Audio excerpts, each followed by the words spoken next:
Breaking news చూస్తున్నాం. కేంద్ర మంత్రి కిషన్ రెడ్డి ఎన్నికల ప్రచారంలో భాగంగా హైదరాబాద్లోని సనత్ నగర్లో పర్యటించారు. మొదట దేవినగర్ బ్రూక్ బాండ్ కాలనీలో ప్రారంభమై బస్తీ యాత్ర కాలనీ పెద్దలను ప్రముఖులను పలకరిస్తూ ముందుకు సాగారు. తర్వాత పద్మనాభ రెసిడెన్సీ సభ్యులతో సమావేశమయ్యారు. అనంతరం న్యూ బోయిగూడ శాంతి టింబర్ డిపో ప్రాంతంలో పర్యటించారు. ఈ పర్యటనలో కిషన్ రెడ్డికి ప్రజలు పెద్ద ఎత్తున స్వాగతం పలికి తమ సమస్యలను మంత్రి దృష్టికి తీసుకొచ్చారు.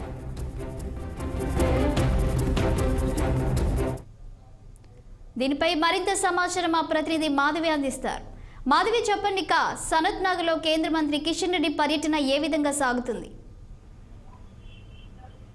విజయసుందరిపై యాత్రలు ముగిసిన తర్వాత మంత్రులంతా కూడా గడప గడపకి వెళ్ళి ప్రతి ఒక్కరి సమస్యలు కూడా వారు కాలనీలలో బస్తీ వాసులతో ఉన్న సమస్యలను అడిగి తెలుసుకోవడం జరుగుతుంది. దానిలోని భాగంగానే ఈ రోజు ఇక్కడ సనత్ నగర్ నియోజకవర్గానికి చెందిన బస్తీలో కేంద్ర మంత్రి కిషన్ రెడ్డి పర్యటించడం జరిగింది. అక్కడ ప్రతి ఇంటిలో కూడా వారిని ఎవరెవరైతే ఎవరికి వచ్చి ఉన్నారో కాలనీలో ఉన్న మహిళలైతే పెద్దలైతే ఇంటి పురుషులైతే అందరినీ కూడా వారు అక్కడ అప్పన చేర్చుకుని వారందరినీ కూడా వారి కాలనీలో ఉన్న సమస్యలన్నింటినీ కూడా అడిగి తెలుసుకోవడంతో పాటు అన్నింటినీ కూడా దృష్టి తెచ్చుకొని వెల్ఫేర్ చేసే సభ్యులను కూడా కలవడం జరిగింది.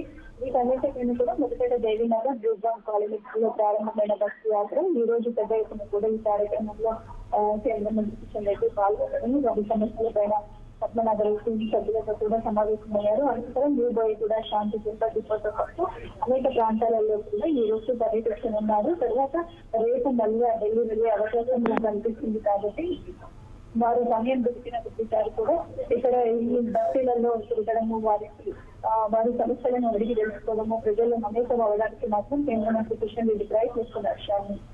Thank you Madhavi.